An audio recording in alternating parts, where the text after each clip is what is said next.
We're coming at you live, and I'm going to get your questions right now because it's very important that I hear from you. This is a new way of transparent campaigning, and this is what I'm going to take to City Hall. It's your politicians being in communication with you. I bring digital channels with 5 million subscribers, over 500 million views, which means we can already have these conversations. No other candidate can do what I'm doing, and that's why we're going to win on May 6th, of course, with your help and support. So it's amazing. I met some people today that were just shouting over to me. We support you, Brian. We love you. We know you have our interests in heart. People from all ranges of society. It was just amazing. It always makes me feel good. So today I want to talk about housing, because we have a housing crisis here in London that our mayor has failed to address. For the past 5 years, he's promised more housing. He promised when he was elected in 2016 to build 80,000 houses per year, and that means he owes us about 400,000 new homes. He has started construction of only 34,000. He's delivered 12,000 homes in 5 years. That's 3% of what he promised. The national government gave him £4.8 billion in 2018.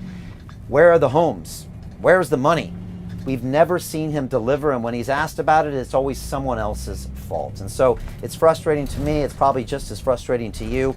And today I want to talk about answers. But the truth is, I was just in the borough of Hackney, and Hackney is in desperate need of new homes. And if you look at some of the figures, they're just shocking. Housing is unaffordable for the majority of Hackney residents. I lived in Hackney for 10 years. My business was started in Hackney. It still resides in the borough of Hackney. And the average price of a home in Hackney has increased by 82% in the last 5 years. Imagine that, 82%. How can the regular person afford to buy or rent a home when that's happening? It's unacceptable. And Hackney has seen the biggest average increase in house prices in the country in the last 20 years, in the entire country. No one is thinking about these people. No one is providing them homes. And the mayor's not talking about this. And I'm out here in these boroughs right now talking to you about it.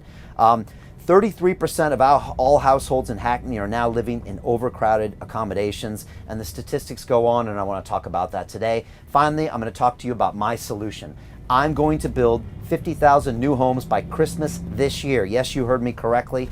That's Christmas this year. I'm going to have about 7 months after I am elected in the office to deliver, but I've already got top architects in London that are actually donating their time because they think this idea is world class. And they've contacted me and said, Brian, we love it. We want to help. We love this city. And we're sick and tired of empty promises from City Hall. We want a man that takes action. We believe in you, and we want to make this plan happen. There's a lot of land that we can put modular housing on today and solve these problems quickly. Why isn't that being talked about by our two-party system? Well, that's another discussion. I can make these changes because I'm an independent candidate. I can take action rapidly because I've been in the business sector. I've worked in industry for 30 years. I know how to hold people accountable. I know how to make a project not run over budget, unlike our current mayor. I've worked in automotive. I've worked in aerospace. I've worked in the City of London. I've worked in tech startup. I've worked in new media broadcasting. I've worked in digital education. I know how to get these things done. I know how to cut deals. I know how to make things happen, and that's what I'm going to do as your next mayor of London.